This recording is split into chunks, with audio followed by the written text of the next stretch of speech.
বিশ্বকাপে একদিনে 4 ম্যাচ, কিন্তু কোনো দল জিতল না। শুনতে অবাক লাগছে?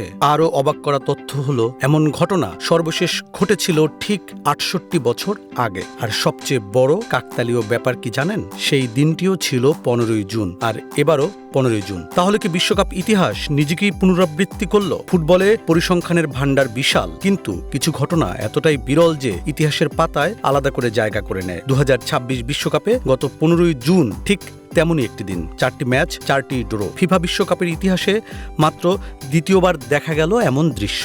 সময়টা 1958, স্বাগতিক সুইডেনে চলছে বিশ্বকাপ। 15ই জুন অনুষ্ঠিত হয়েছিল 4টি ম্যাচ। সুইডেন বনাম ওয়েলস গোলশূন্য ড্র, ইংল্যান্ড বনাম অস্ট্রিয়া 2, নর্দার্ন আয়ারল্যান্ড বনাম পশ্চিম জার্মানি 2-2, আর যুগোস্লোভিয়া বনাম প্যারাগুয়ে 3-3। একদিনের 4টি ম্যাচে 4টি ড্র, যা বিশ্বকাপ ইতিহাসে এক অনন্য রেকর্ড হয়ে যায়। দীর্ঘ 68 বছরে কেউ সেই রেকর্ড ছুঁতে পারেনি, কিন্তু 2026 বিশ্বকাপে এসে সেই ইতিহাস যেন আবার জীবন্ত হয়ে উঠল। দিনের সবচেয়ে আলোচিত ম্যাচ ছিল স্পেন ও কেপ ভার্দের লড়াই। একদিকে সাবেক বিশ্ব চ্যাম্পিয়ন স্পেন, অন্যদিকে বিশ্বকাপে প্রথমবারের মতো অংশ নেওয়া কেপ ভার্দে। কাগজে কলমে ব্যবধান ছিল বিশাল, কিন্তু মাঠের খেলায় তার কোনো প্রতিফলনই দেখা যায়নি। বরং নিজেদের সংগঠিত রক্ষণ আর দুর্দান্ত লড়াই দিয়ে স্পেনকে একটিও গোল করতে দেয়নি আফ্রিকার এই দল। ফল 0-0 ড্র।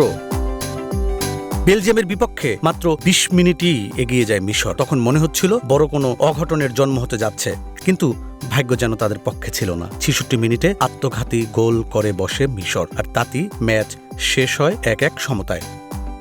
উরুগুয়ে ও সৌদি আরবের ম্যাচেও ছিল চমক। 41 মিনিটে এগিয়ে যায় সৌদি আরব। বিশ্বকাপের সাবেক চ্যাম্পিয়ন উরুগুয়ে তখন চাপে। ম্যাচ যত শেষের দিকে গড়িয়েছে, ততই বেড়েছে উত্তেজনা। অবশেষে 80 মিনিটের মেকজি মিলিয়ান আরাউহোর গোলে হার এড়ায় উরুগুয়ে। ফল 1-1।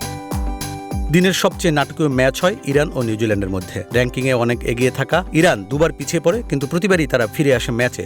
শেষ পর্যন্ত 2-2 সমতায় শেষ হয় রোমাঞ্চকর এই লড়াই, আর এর মধ্য দিয়েই পূর্ণতা পায় এক ঐতিহাসিক কাকতালীয় ঘটনার। মজার ব্যাপার হলো, শুধু 4টি ড্রই নয়, 1958 সালের সেই দিনটিও ছিল 15ই জুন। আর 2026 সালে এসেও একই তারিখে ঘটল একই ঘটনা। 68 বছরের ব্যবধানে একই দিনে একই সংখ্যক ম্যাচ আর একই সংখ্যক ড্র। ফুটবলের মতো অনিশ্চয়তার খেলায় এমন কাকতালীয় ঘটনা সত্যিই বিরল। বিশ্বকাপ মানি রেকর্ড, নাটক আর ইতিহাসের জন্ম। কখনো কখনো সেই ইতিহাস আবার নিজেই ফিরে আসে নতুন রূপে। 2026 সালের 15ই জুন ছিল ঠিক তেমনই একটি দিন, যে দিনটি ফুটবল প্রেমীদের মনে করিয়ে দিল, কিছু গল্প সময়ের সঙ্গে হারিয়ে যায় না, বরং সুযোগ পেলে আবারও ফিরে আসে। 68 বছর ফিরে আসা এই রেকর্ড কি ভবিষ্যতে আবারও দেখা যাবে?